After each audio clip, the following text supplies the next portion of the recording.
Birla, Heilgers and Co. Unit 36 of MHI 5 MA History. Birla, Heilgers and Co. along with Andrew and Co. and Jordan Skinner and Co. constituted the trio of the most influential members of European-dominated Bengal Chambers of Commerce. As Maria Misra, who has studied the expatriate British firms in India, says Birla was a typical managing agency firm, like the other European managing agencies. Birla expanded its concerns until the end of the First World War and thereafter began to stagnate and then contract. Founded in 1860s, Birla and Company was originally a firm of labor contractors to the East India Railways and their railways companies. In the 1870s, it lost this lucrative labor contract to competitors and shifted into new concerns. Coal mines in the 1870s and 80s, jute mills in the 1890s, and paper mills in the 1900s. The firm expanded rapidly so that at the outbreak of the First World War, it controlled the largest block of investment in jute and coal in India. In 1913, it was the managing agent for 9 jute investments in jute and coal in India. In 1913, it was managing agent for 9 jute mill companies, 3 coal companies, and 1 paper mill company, a small engineering works, and was engaged in export of raw jute and raw cotton. Besides, it owned an insurance company. European managing agencies were all heavily involved in foreign trade alongside the export-oriented industries, and Birla's special line was export of raw jute. F.W. Heilgers, another European managing agency with smaller interests in jute and coal and a controlling interest in the Titagarh paper mill, the largest paper mill in India, merged with Birla in 1970. The combined houses and their companies was a capital of rupees 20 crore, a revenue of rupees 3 crore, and employees numbering over 100,000. During the First World War and immediately after, Birla, Heilgers and Company floated a number of new concerns, especially light engineering companies. But these war babies soon collapsed in the depression that followed the post-war boom, and thereafter the firm lost the spirit of adventure. At the end of the war, it had planned the largest steel works in Asia and United Steel Corporation of Asia Limited, TUSCL, Tosca, but it never got around to floating it. The losses Birla, Heilgers suffered, amounting to rupees 1.25 crore, made them wary of ventures beyond the firm's normal experience, and henceforth disposed them in favor of sound concerns such as jute mills. Even there, a shock awaited them. Indians are determined to get into our industry, exclaimed the head of the firm, Sir Edward Benthall. Benthall, as no less than 7 Indian jute mills, led and encouraged by G.D. Birla, broke out into the European monopoly as its Indian competitors expanded their concerns in few fields such as sugar, paper, metallurgy, chemicals, and engineering during the 20s, 30s, and 40s. Birla, Heilgers drew back into its core jute mill and trade, overshadowing everything else. Next, the coal mines, Titagarh coming not far behind, and its other manufacturers falling behind the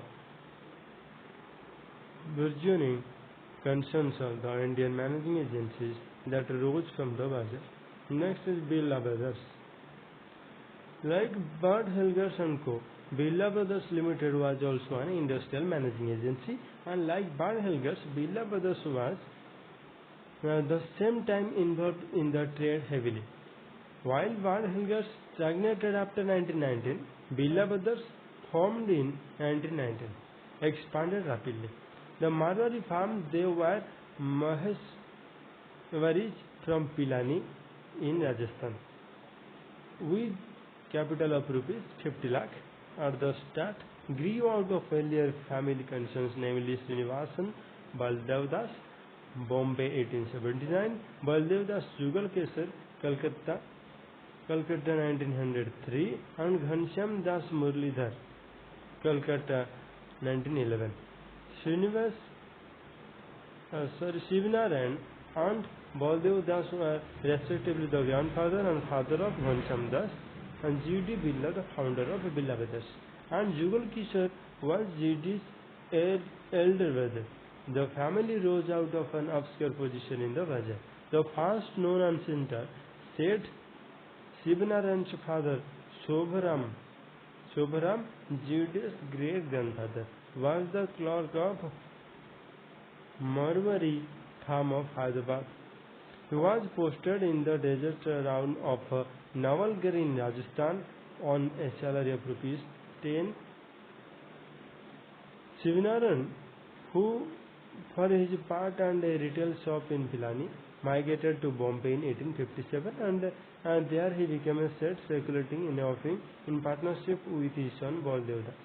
Shivnarayan Baldevdas shifted his headquarters to Calcutta during the plague epidemic of 1896 in Bombay. Its net worth being then rupees 1.5 lakh.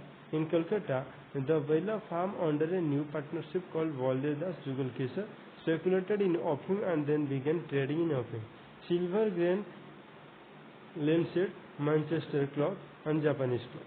The Birla family became a member of a profitable opium syndicate of Calcutta in 1911. In that year, G.D. Birla began trading on his own account as a broker in Rajut and Gunny Wax to Bud Heilgers and Dewey, Jardine, Skinner, and other big European houses.